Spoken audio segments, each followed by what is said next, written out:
Walang nakikitang problema ang Malacanang sa banta ng ilang mambabatas na questionin sa Korte Suprema ang 2019 national budget sa oras na gamitin ni Pangulong Duterte ang kanyang veto power.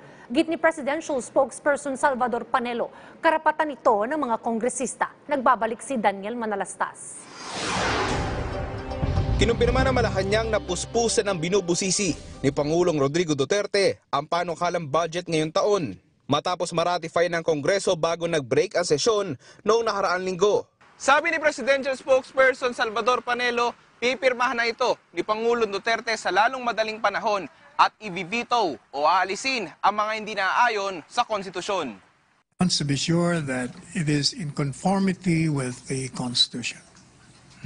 And he will veto anything that he feels is not correct or irregular.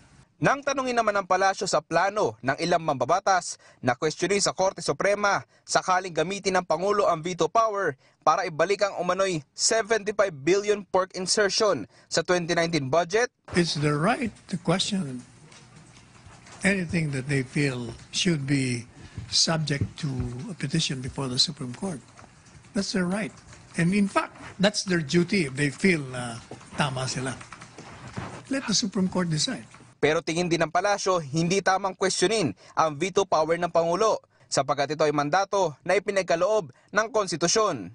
It's there. It's a power of the President to veto.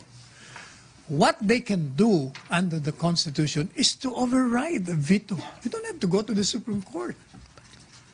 The President vetoes a measure, then Congress can override the veto by the required number of votes.